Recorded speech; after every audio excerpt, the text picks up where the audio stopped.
Idam khopana bhikkhave dukkham marida satcham ជាបឋមខ្ញុំកណ្ណាសូមនមស្ការចំពោះលោកចាស់គ្រូដោយសេចក្តីគោរពជ្រះថ្លានិងសូមនមស្ការចំពោះថេរានុថេរៈគ្រប់ព្រះអង្គដែលបាននិមន្តមកសិក្សាព្រះធម៌នៅក្នុងថ្ងៃនេះហើយចម្រើនពរដល់ញាតិញោមជីវិតបរិស័ទទាំងអស់បាសកបាសិកាដែលបានមកសិក្សាព្រះធម៌នៅក្នុងថ្ងៃនេះចឹងអស់រយៈកាល2ថ្ងៃកន្លងមកហើយដែលលោកចាស់គ្រូបានប្រគល់ភារកិច្ចឲ្យខ្ញុំកណ្ណាទាំងពីរព្រះអង្គក៏មានព្រះអង្គហ៊ុនហួលនិងខ្ញុំកណ្ណាផ្ទាល់ហើយក៏រួមនឹងព្រះអង្គវត្តជទាលដែលបានជួយនៅក្នុងរយៈកាល2ថ្ងៃហើយរយៈកាល2ថ្ងៃនេះក៏បានរួចខ្លួនហើយញាតិញោមណាអញ្ចឹងគឺហើយការដោះស្រាយនៅបញ្ហាផ្សេងដោយដែលលោកគ្រូបានស្ដាប់ប្រសាសន៍ឧបាសកកែចន្ទីមកឲ្យរៀបរាប់ពីចំណុចខ្លះដោយដែលញាតិញោមជាពុទ្ធបរិស័ទកណ្ណាគ្រប់ព្រះអង្គដឹងហើយថាការដែលដោះស្រាយនៅបញ្ហានោះអំពីសំណាក់ព្រះអង្គគ្រូក្តីអំពីសំណាក់បុគ្គលផ្សេងក្តីក៏សិតតែសិក្សានៅក្នុងពុទ្ធសាសនាហើយក៏ការវេកញែកម្សិលមិញនោះក៏រៀងខ្លាំងបន្តិចដែរលោកចាស់គ្រូក៏ខ្លាំងមិនព្រមតែហ្មងនិយាយទៅមិនព្រមទេព្រោះឲ្យសិតតែបើនិយាយទៅញោមដែលមិនព្រមសិតតែខ្លាំងអវិធម្មដែរណាមិនធម្មតាណាដោយញោមភៀចអីសិតតែញោមអវិធម្មអញ្ចឹងគឺសិតតែអ្នកចេះអញ្ចឹងក៏ផ្ដល់យោបល់គ្នាហើយក៏មិនតាន់ថាយ៉ាងម៉េចទេសំណួរហ្នឹងគឺមុនដំបូងព្រះអង្គហ៊ុនហួលចាប់ផ្ដើមលើកពីពេលដែលខ្លាកំពុងតែនេះឪពុកកំពុងតែកញ្ញៃឪពុកអញ្ចឹងទៅកូនក៏តាំងចិត្តថាជួយឪពុកប៉ុន្តែដល់ពេលបាញ់ទៅត្រូវឪពុកប៉ុន្តែมันបានសម្ដៅយកជីវិតឪពុកទៅគឺសម្ដៅយកខ្លាហើយដល់ពេលញោមទាំងពីរនាក់នោះគាត់ថាត្រូវអនន្តរយកម្មដោយសារសម្ដៅជីវិតណាក៏ដោយមិនជីវិតណាក៏ដោយក៏នៅត្រូវអនន្តរយកម្មដែរអញ្ចឹងខ្ញុំកណ្ណាច្រើនព្រះអង្គរួមទាំងញោមវាសកកែចន្ទីក៏ដោះស្រាយថាមិនត្រូវទេធัวដែលជាអនន្តរយកម្មមាន5ទាំងអស់ណាមានមេតុឃាតសម្រាប់ម្ដាយបេតុឃាតសម្រាប់ឪពុកអរហន្តឃាតសម្រាប់ព្រះរហន្តដែលអស់កិលេសហើយនឹងលោហិតតុបាតញ៉ាំង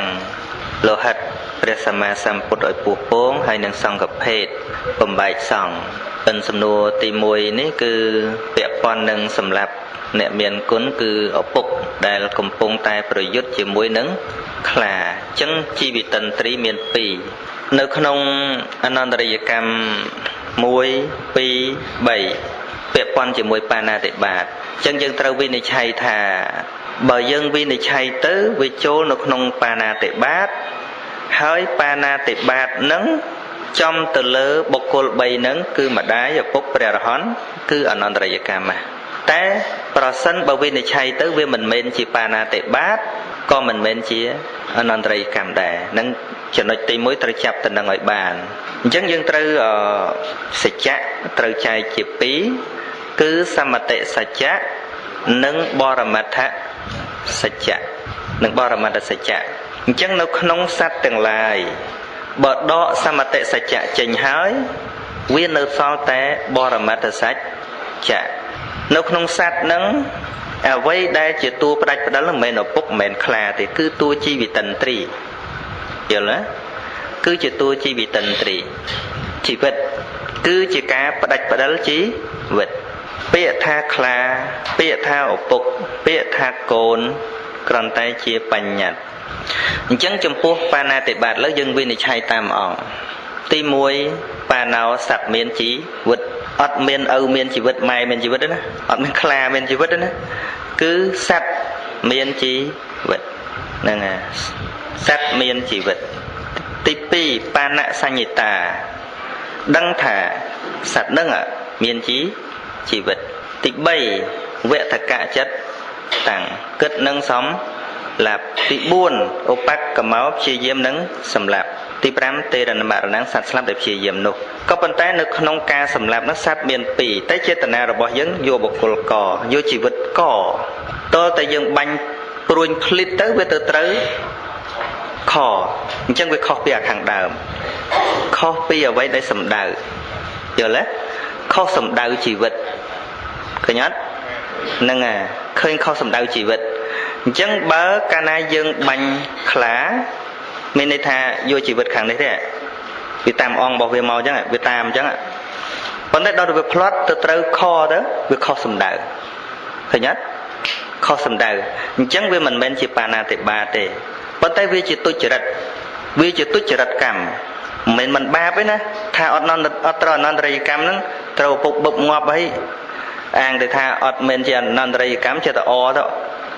ពីព្រោះវាជាទុច្ចរិតកម្មតែវាមិនមែនជាបាណាតិបាតដល់តែវាមិនមែនជាបាណាតិបាតវាមិនមែនជាអនន្តរិយកម្មឃើញទេមិនយ៉ាងទៀតទេហត់ដូចគេប្រើឲ្យទៅសម្រាប់បុគ្គលកអញ្ចឹងសម្រាប់បុគ្គលកអ្នកប្រើនិយាយពីអ្នកប្រើណាឲ្យទៅសម្រាប់គង្ទីប៉ុន្តែច្បាប់រដ្ឋមិនហ្នឹងណាដល់ពេលអ្នកស្លាប់អត់ទៅសម្លាប់កុងទីទៅសម្លាប់គីតុងទៅវិញមិនគីតុងមួយណាហ្នឹងហើយអញ្ចឹងបាណាតិបាតហ្នឹងត្រូវតែម្នាក់ទេគឺត្រូវតែអ្នកស្លាប់ហ្នឹងតែម្ដងរីឯអ្នកប្រើនេះអត់ត្រូវបាណាតិបាតទេពីព្រោះខុសសម្ដៅពីព្រោះឲ្យទៅសម្លាប់កុងទីតាយល់អញ្ចឹងអ្វីដែលជាការបដោតរបស់អ្នកប្រើគឺជីវិតកុងទីទេមិនមែនជីវិតអាកតនោះហ่ะយល់ទេហ្នឹងហើយដល់តែអ្នកស្ដាប់មិនបានស្ដាប់កុងទីអត់បានទៅស្លាប់គីតុងអាហ្នឹងអំពើហ្នឹងឈ្មោះថាដាច់បាណាតិបាតតែម្នាក់ណាអ្នកដៃដល់ស្លាប់ណាអ្នកប្រើនេះគំនុំមួយកុងទីនេះទេហើយដល់គាត់ទៅសម្លាប់គីតុងទៅវាខុសសម្ដៅអញ្ចឹងគេសួរថាតើដាច់បាណាតិបាតប្រមាណអ្នកដាច់ម្នាក់ប៉ុន្តែទុច្ចរិតកម្មហ្នឹងប្រមាណអ្នកថាទាំងពីរហ្នឹងសិតតែមានបំណងស្លាប់ទាំងអស់ហ្នឹងនឹងទោះបីជាមិនស្លាប់ដោយការប្រើហ្នឹងមែនប៉ុន្តែវានៅតែមានអំពើបាបអកុសលដោយការព្យាបាទឃើញទេអាចធ្លាក់នរកបានដូចគ្នាណាតិចថាឲ្យតែមិនស្លាប់ហ្នឹងសិតតែរួចខ្លួនមែនទេវាគ្រាន់តែរួចពីបាណាតិបាតប៉ុន្តែអព្យាបាទមានរួចណាយល់ទេហ្នឹងហើយដូចច្បាប់ឥឡូវហ្នឹងមិនតាន់បានស្លាប់គ្រាន់តែគម្រាមសម្លាប់ក៏គេចាប់ដាក់គុកដែរប្រមាថជីវិតគេបាត់ហើយយល់ហ្នឹងហើយប៉ុន្តែមួយទៀតឧទាហរណ៍ហ្នឹងវាច្រើនតែច្រឡំជាមួយនឹងជីវិតិន្ទ្រីមួយឧទាហរណ៍ពេលយប់ចឹងទៅឃើញអង្គើក្បែរគល់សក្រីអានេះវាច្រឡំមួយអាហ្នឹងអានេះដែលច្រឡំគ្នាណាហើយយើងនឹកស្មានថាជាជ្រូកព្រៃក៏លើកលំពេងបោះទៅបឹបទៅចំម៉ែអនន្តរិយកម្មបដ ாய் មានន័យថាសំដៅជីវិតណាជីវិតនឹងស្លាប់ទោះបីជីវិតនឹងយើងមិនដឹងក៏ដោយដូចស្មានលើកឡើងខាងដើមថាបញ្ញត្តិគឺគ្រាន់តែជាការដាក់ឈ្មោះទេតែចេតនាសម្លាប់គឺតួជីវិតិន្ទ្រីដែលជាបរមត្តឃើញទេសុខណានោះឯងតែមិនយល់តែនឹងវិញ្ញាណចេញណាចេតនានឹងទាំងពីរនឹងតាមពិតអត់ចង់សម្លាប់អ្នកមានគុណដូចគ្នាណាខ្លាដែលកំពុងតែប្រយុទ្ធជាមួយឪពុកហ្នឹងតាមពិតចេតនាអត់ចង់សម្លាប់ឪពុកទេប៉ុន្តែវាមានជីវិតិន្ទ្រីពីរហ្នឹងពីរដល់ពេលយើងបោះទៅខ្លាវាទៅត្រូវឪពុកទៅឃើញវាខុសសម្ដៅហ្នឹងហើយចង់ផ្ដាច់អាមួយនេះទេប៉ុន្តែវាទៅដាច់អានេះហើយដល់ពេលយើងឃើញអង្គើក្បែរគល់សក្រីហ្នឹងឃើញខ្មៅហ្នឹងឃើញតែមួយទេឃើញទេឃើញតែមួយហ្នឹងយើងគិតថាជាជ្រូកព្រៃឬក៏ជាចោរក៏បោះសម្ដៅជីវិតហ្នឹងហ្មងបឹបទៅអូយឪតើកូនចេតនាអត់សម្រាប់ឪទេគឺចេតនាផ្ដាច់ជីវិតត្រូវយកអាចេតនាវិញណាលែងឆ្ងល់ហើយយកតែហ្នឹងជប់ឆ្ងល់ហើយអញ្ចឹងនិយាយតាមបរមត្តអត់មានសម្រាប់ឪអត់មានសម្រាប់ខ្លាអត់មានសម្រាប់ចោរទេគឺផ្ដាច់ជីវិតឃើញទេឃើញផ្ដាច់ជីវិតទេសម្ដៅជីវិតណាជីវិតហ្នឹងដាច់ហើយបើជីវិតហ្នឹងជារបស់ឪពុកហ្នឹងហើយអនន្តរិយកម្មយល់ទេយល់ហ្នឹងហើយនៅជជែកគ្នាមិនដាច់អត់ទៅហ្នឹងហី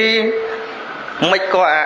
អាជ្រូកព្រៃនោះអត់ដឹងស្មានតែចោលកាប់ទៅស្លាប់ទៅអាហ្នឹងទៅជាអនន្តរិយកម្មហើយអាជាមួយខ្លាហ្នឹងអត់ចង់ដូចគ្នាទេមកវាយើងចែកបញ្ញត្តិនឹងបរមត្តអត់ដាច់កាលណាចែកឲ្យវាដាច់ថាគ្មានឪគ្មានខ្លាទេគឺជីវិតមិនមែនបញ្ញត្តិទេគឺបរមត្តយល់ទេណាដែលយើងសង្ស័យថាជាចោលសង្ស័យថាជាអីប៉ុន្តែគឺជីវិតនឹងតែមក នឹងឲ្យដាច់ជីវិតហ្នឹងប៉ុន្តែជីវិតហ្នឹងចំជីវិតនឹងបដ ாய் មានអីទៀតប៉ុណ្្នឹងសិនមិនយល់ចាំសួរបន្ថែមណា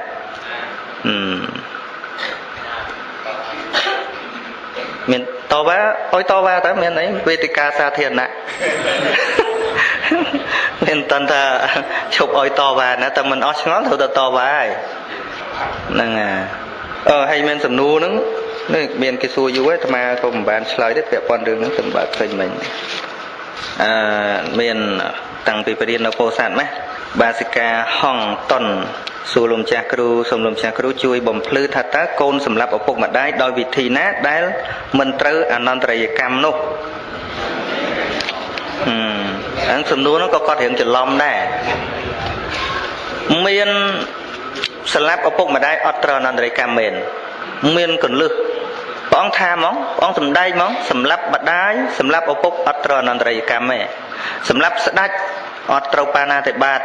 សម្រាប់អាមាត្យទាំងពីរហ្នឹងក៏អត់ត្រូវបាណាតិបាតសម្រាប់អ្នកដែនក៏អត់ត្រូវបាណាតិបាតដែរយើងរៀនរួចហើយកុំធ្វើមុខម៉ក់អញ្ចឹងនោះ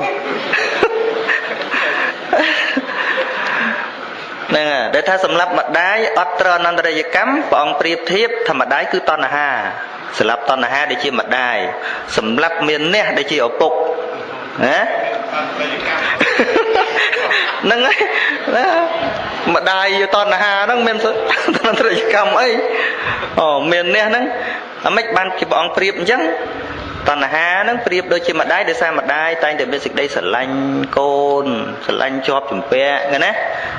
អាការលោភលន់ការចោទជំពាក់ហ្នឹងដូចជាម្ដាយហើយម្យ៉ាងទៀតឪពុកច្រើនតែមានម្នាក់ក្នុងការការពារគ្រួសារហើយអាយតនៈនឹងដែលបំណំដំណើរតំណឹងមកពីផ្សេងដូចអ្នកដែនអញ្ចឹងស្លាប់អាហ្នឹងអត់ត្រូវបាណាតិបាតទេហ្នឹងអញ្ចឹងឆ្លើយសំណួរគាត់ហ្នឹងថាស្លាប់ឪពុកម្ដាយរបៀបម៉េចអត់ត្រូវអនន្តរកម្មហ្នឹងហើយម៉ែតណ្ហាហើយនឹងឪមានអ្នកហ្នឹងហ្នឹងអត់មានហ្នឹងបងថាបើសម្លាប់គាត់ហ្នឹងហើយបានដល់នៅពៀនហ្មងហ្នឹងស្លាប់ម៉ែស្លាប់ឪស្លាប់ស្ដេចស្លាប់បរោហិតស្លាប់អ្នកដែនស្លាប់គួកនឹងអស់ដល់នៅពៀនបដ ாய் ហ្នឹងសន្តិបត្តិបដ ாய் ហើយដល់អត់យល់កាន់កបិតទៅកាប់ម៉ែមែនហ្នឹងជាធัวប្រៀបធៀបក្នុងន័យហ្នឹងអត់ត្រូវអនន្តរយកម្មទេមិនមែនត្រឹមតែមិនត្រូវទេបានបនទៀតហើយគាត់សួរពីខ្លាខំឪពុកអីហ្នឹងបកឲ្យមិញហ្នឹងរួចហើយមានអីទៀតទេហើយអងប្រុសស្រីទាំងឡាយអើយកុំភ្លេចឡើយផ្លូវឡងគឺធម៌ព្រះពុទ្ធប្រសើរផុត